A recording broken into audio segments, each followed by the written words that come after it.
नमस्कार, मैं प्रतीक्षा और आप देख रहे हैं इंडिया 24/7 लाइव टीवी। रुक करते हैं इस वक्त की बड़ी खबरों की ओर। खबर चंदौली से सामने आ रही है, जहां उत्तर प्रदेश सरकार के सिंचाई और जल संसाधन बाढ़ नियंत्रण प्रति भूमि विकास, लघु सिंचाई, नमामि गंगे और ग्रामीण जलापूर्ति मंत्री स्वतंत्र देव सिंह ने जनपद चंदौली के गंगा नदी से सटे बाढ़ संभावित क्षेत्रों का व्यापक और गहन स्थलीय निरीक्षण किया। निरीक्षण के दौरान मंत्री ने संबंधित अधिकारियों को गुणवत्ता, समय सीमा और पारदर्शिता सुनिश्चित करने के स्पष्ट संदेश दिए।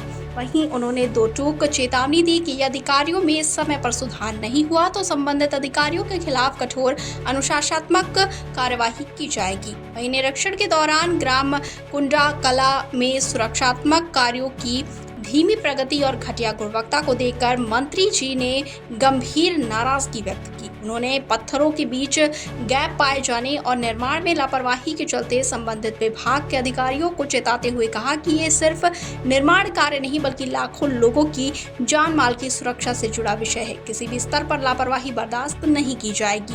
साथ ही ग्राम नरौली में निरीक्षण के दौरान मंत्री स्वतंत्र देव सिंह ने कहा कि बरसात शुरू होने से पहले सभी सुरक्षात्मक ढांचे पूरी तरह से तैयार होने चाहिए। वहीं उन्होंने बाढ़ की संभावित आपदा से पहले बचाव और राहत की व्यवस्था के लिए सटीक योजना और समन्वय की आवश्यकता पर बल दिया।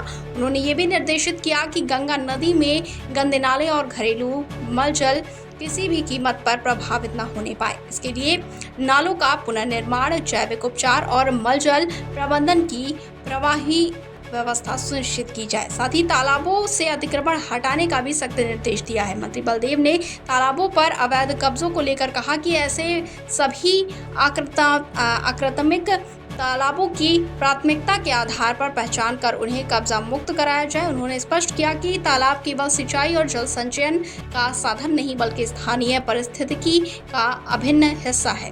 कब्जा मुक्त किए गए तालाबों पर पुनः हरीकरण कर उन्हें वर्षा जल संचयन योग्य बनाया जाएगा। वहीं मंत्री ने कहा कि संभावित बाढ़ से निपटने के लिए सभी संबंधित विभागों को आपसी समन्वय के साथ कार्य करना होगा। उन्होंने राहत सामग्री, नाव, सर्च लाइन, मेडिकल किट, सुरक्षित आश्रय स्थल और सभी आवश्यक संसाधनों की अग्रिम व्यवस्था सुनिश्चित करने के निर्देश दिए। साथ ही उन्होंने गाँव-गाँव जाकर जनसंवाद और मॉक ड्रिल कराने पर भी बल दिया, जिससे जनता को समय पर से पहले सतर्क और जागरूक किया जा सके।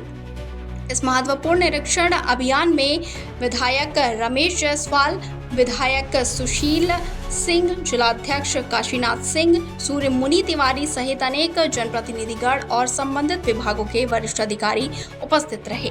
चंदौली से संवाददाता मिथिलेश गुप्ता की रिपोर्ट।